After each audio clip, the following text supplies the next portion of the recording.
अर्थमंत्री अरुण जेटली आज केंद्रीय अर्थसंकल्प मांडणार आहेत। पंतप्रधान नरेंद्र मोदींनी सामान्य माणसाला अच्छे दिन आणण्याची स्वप्न दाखवले। आता अरुण जेटलींच्या पेटाऱ्यातून आज नक्की काय बाहेर येणार, सामान्य नोकरदार वर्गासाठी काय घोषणा होणार, बजेट नंतर खरोखरच अच्छे दिन येणार का याची उत्सुकता लागली आहे।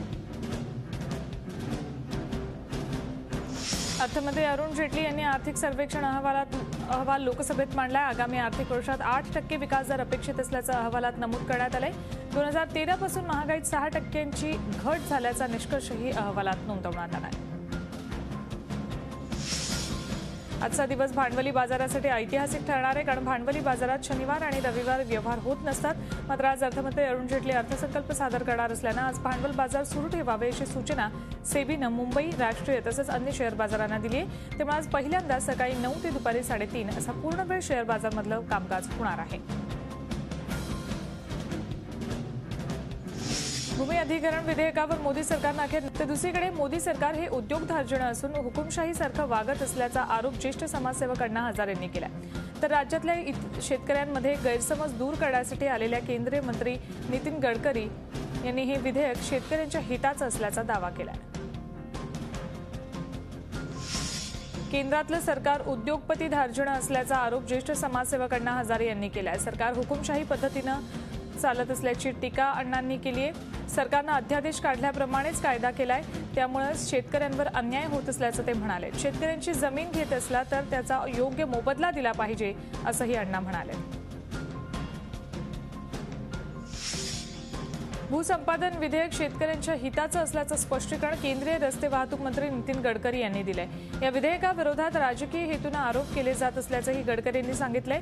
भूसंपादनासाठी 80% लोकांची संमती गरजेचं असल्याचा दावा गडकरींनी केलाय। सर्वात जास्त जमीन सिंचनासाठी ताब्यात घेण्यात आल्या असून पायाभूत सुविधांसाठी जमीन हवीच असंही त्यांनी यावेळी सांगितलंय। जम्मू काश्मीरमध्ये पीडीपी आणि भाजपचं सरकार स्थापनेला उद्या सरकार स्थापन होते। पीडीपीच्या मुफ्ती मोहम्मद सईद यांनी काल दिल्लीत पंतप्रधान नरेंद्र मोदींची भेट घेतली। काश्मीरमध्ये भाजपच्या सहाय्यानं पीडीपी सरकार स्थापन करणार असून 1 मार्चला म्हणजेच उद्या शपथविधी सोहळा आहे। पीडीपीचे मुफ्ती मोहम्मद सईद मुख्यमंत्रीपदाची शपथ घेणार आहेत। पंतप्रधान मोदी या शपथविधी सोहळ्याला हजर राहणार आहेत।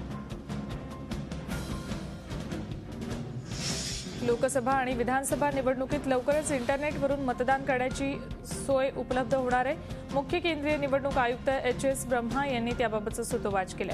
इंटरनेटवरून मतदान करण्याची सोय भविष्यात उपलब्ध करून देण्याचा आमचा प्रयत्न आहे, मात्र त्याआधी चुकाविरहित मतदार याद्या तयार करणं हे आमचं पहिलं उद्दिष्ट असणार आहे असंही त्यांनी स्पष्ट केलंय।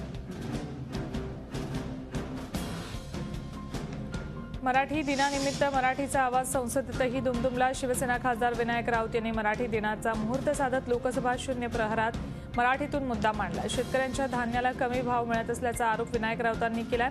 पुन्हा एकदा भाजप शिवसेनेतला बेबनाव त्यामुळे समोर आला।